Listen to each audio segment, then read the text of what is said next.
All right, folks, we're back. Lead with Giants Community TV. This Friday afternoon. This is Tal Schnell. And let me go ahead and do quick introductions here. Let's start with Dan Forbes. This is our second segment. Hey everybody, Dan Forbes, founder of the Lead with Giants community that you can find out all about at leadwithgiants.com, hanging out from Sarasota, Florida. Good to be here. What's the weather like over there now? You know, it's rainy today, but it's warm.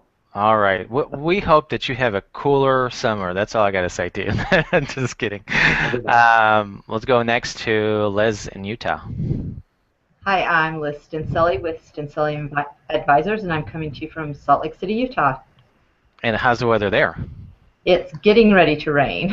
Oh, goodness. We had rain last night. So let's go over to, is it St. Louis, right, Shep? St. Louis, Missouri, home of the St. Louis Blues, who are in the Stanley Cup playoffs right now. I'm very excited.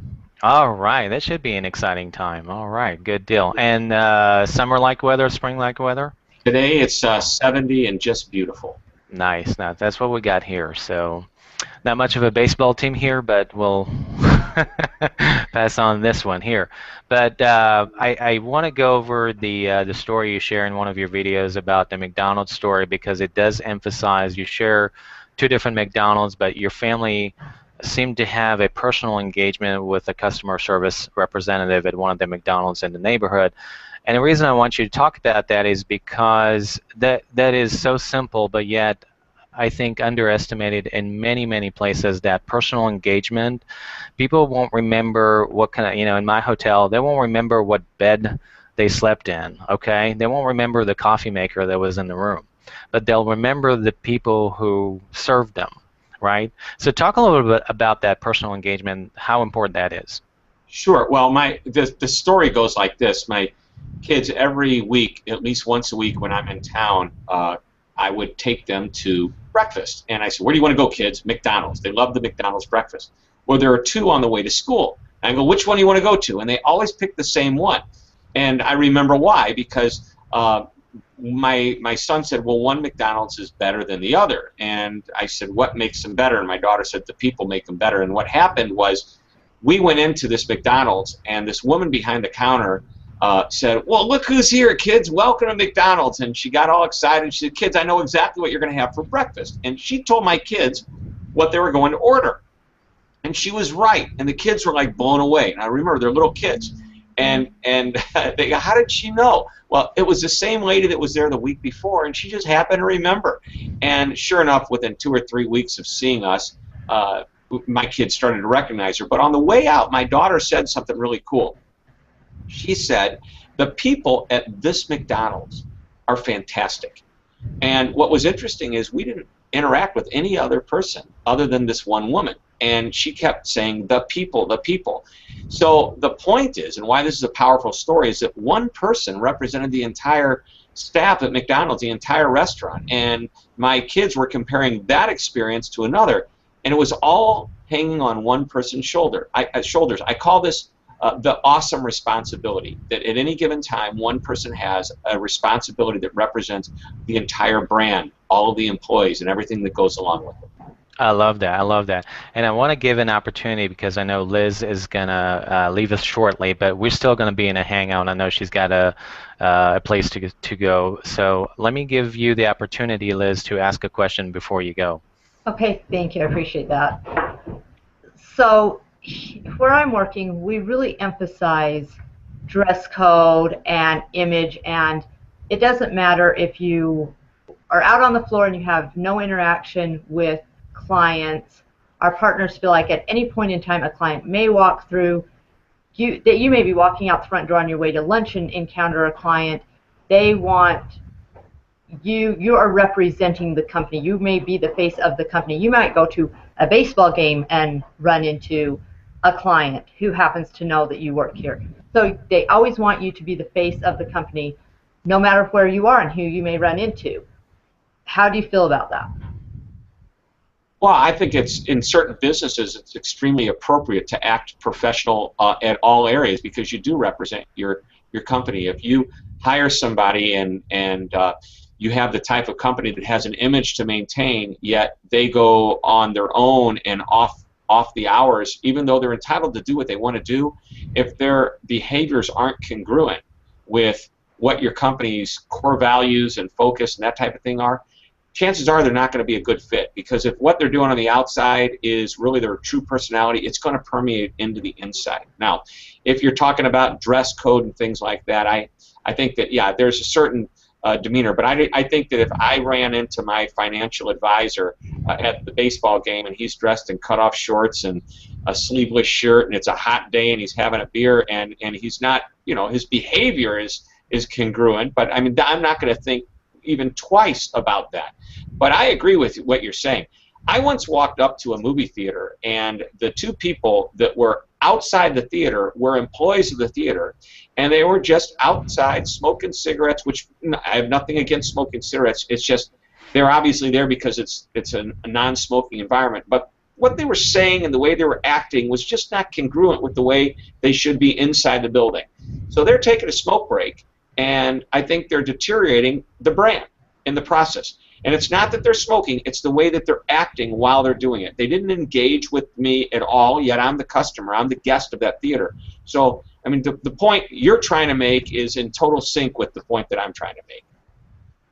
All right, this is important, because you're so right about that. I mean, especially nowadays when we have social media, even just sending a Twitter message or getting on Facebook and sharing those feedback. I was actually watching a really good interview yesterday with Mark Cuban with Guy Kawasaki, and so it's one of those things that the experience and where you are and how you're presenting yourself is key to the brand. So those are key points. Liz, you want to hang around for another few minutes, or? Yep, I'll hang around for a few more minutes. Okay. Let me turn it over, and thank you for that. I appreciate it. Let me turn it over to Dan. I think he's dying to ask a question right now. Well, I have a story. Matter of fact, his story reminded me of several stories, but one was a Panera Bread location that I go to quite often. I'm a real creature of habit, like your kids, Shep. You know, I'll have one place, and I really like going there. And one of the reasons I like this particular Panera Bread, like all of them, it has Wi-Fi available. So I stop by there in the morning and have a bagel and a cup of coffee, and I'm using the Wi-Fi. Except for a while, the Wi-Fi isn't very consistent. It's working one day, it's not working the next day, and you ask them, and they, well, let me go, reboot the router, and sometimes that works. And this was going on for quite some time, and so the young lady behind the counter, I was saying, what is it with your Wi-Fi? This is one of the main reasons that I come here. And she says, yeah, we've been having problems with it. She says, but it is free. I said, wrong answer. So is the parking spot outside. So is the air we're breathing. Yeah. In other words, don't complain that it's not working, because we're giving it to you free. But to digress from the story a little bit, I've had employees or customer service people actually want to argue with you, or seen them arguing with customers before. How common is that, and what is the one or two number one things that companies need to focus on when they are training their frontline people? Wow, arguing with the customer. So, it's like, I'm going to go back to all these cliches that I hear. One that I love is that, why argue with the customer? You're not trying to win the fight. You're trying to win the customer. So think about it in terms of that. The next thing that comes to mind is the old phrase, the customer's always right. And that's true until they're wrong. And when they're obviously wrong, you have this contradiction that's going on in the employee's mind. I checked into a hotel once, and the person was brand new and was told that the guest is always right. No matter what, act like the guest is right. Well, she knew that I didn't have a reservation at that hotel. At least she claimed I didn't, but she's trying to figure out how to put me into a sold-out hotel because I'm here. And then all she needed to really do was take a look at my confirmation to realize that I was at the right brand, but at the wrong address. And Then all of a sudden, as soon as she found that out, after a little bit of, I could see her really, she was sweating bullets. Like, what am I supposed to do? The customer's always right. No, they're not. So here's my phrase: the customer's not always right. And if they're wrong, you let them be wrong with dignity and respect. So we've got to teach people to recognize that even if a customer is wrong, there's probably a way to get out of this that allows them to do it with dignity and respect. One of the keys is when you're dealing in any confrontational situation is you want to acknowledge the problem, apologize for it, and be sincere about it. You want to start to get it fixed or talk about the plan to get it fixed, and you want to do it with some type of a positive attitude, and you want to do it as fast as possible. And those 5 simple things will typically restore confidence if they're done properly. And I think that's what we're trying to do. And again, we're not trying to win the argument, we're trying to win the customer. Good point. Great.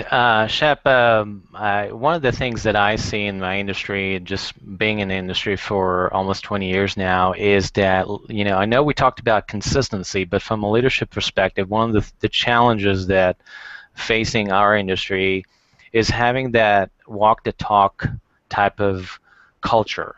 So, and I see it too often is that one of the things that drive me nuts on a daily basis is you see emails about customer service or somewhat of a direction from the leadership team, but yet the leadership team is not really engaging enough with that customer on a daily basis where you can actually see that there is even a conversation with the customer in the lobby, or there's maybe kind of a handshake or something along those lines to really engage with the customer, where I think leadership, it is really the best leadership you can have is modeling. If they can see somebody doing that, I think it's key. But there's a gap, maybe it's a leadership gap, is what we say, what we type in the emails, and how we communicate. It's not really what's happening. And I want you to talk about that because it's kind of dear to my heart, and I see a lot of inconsistencies with that. Sure, boy, I mean, there's like 4 or 5 things swarming in my head right now, but the first is I'm reminded of a time when we went in to do some training on customer service, and there were 3 owners of this, I would say, semi-small business, about 250 employees. They wanted to create this great customer service culture, and so I went in with one of my trainers. We pitched the project. We won the project, and my trainer was going to go in and do a number of different sessions with these people. And in the first session, we noticed that only one of the leaders showed up, one of the owners. And I asked Tony, who was doing the project, find out where the other 2 were. And it turns out that the other 2 felt like, they didn't have the time to do this. They didn't spend the time. And guess what? I think the employees recognized that. I jumped to another project we had where we did 5 sessions in 5 different cities, and the president of the division of the company made sure, and this was an 8-hour program, he sat down, and he introduced Tony at the very beginning, sat down, sat in the back, he multitasked, but he was there for the entire time, all day, for all 5 cities. Now, what message did that send to his employees? It's congruent. And one other thought that I think is kind of humorous. It reminds me of a T-shirt where I read, on the front of a T-shirt. So imagine that the boss is in the back with an employee, yelling at him, saying, you need to do this better, you need to do that better. Now go out there and be nice to the customer. And and the guy walks out, or the gal, and he or she is rattled and confused and uncomfortable and embarrassed and all these negative things. And then, just like the T-shirt said, the leader says, the boss says, and by the way, the beatings aren't going to stop until your morale gets better. So how do you expect somebody to deliver when there's a problem, at that level? What's happening on the inside, even at the leadership level, is being felt on the outside by the employees and eventually the customer as well. Yeah, I think you touched on a very good point, and I think it's not only in the customer service industries, it's probably all the way across, where there's obviously a lot of material about leadership, but it's really about behaviors and really taking action to show your employees that you're doing what you're saying in your emails and whatnot. So I think it's key. But thank you so much for joining us. I really appreciate your insights, and hopefully we'll do that in the future. I'm not sure if Dan, do you have any closing comment or stories or anything you want to share? No, but I think the thing, the main point is putting people first Mm-hmm. in everything that you do. The leader has to put his or her people first, and has to model the way by delivering excellent service to those whom he or she is leading. Yeah, and I think it's so true because I know Shep has talked about it too. But for me on a daily basis, I think that you can the talk is not as powerful as really showing and actually doing something with the customer, and someone from your team is observing that interaction is huge. I mean, you can talk all day long, and I don't think many people will pay attention as much as I saw something that Tal did for about 5 minutes with that customer, and that person will go home and learn something. I guess that's what I'm trying to say. You know. Absolutely. Shep, good to be with you today.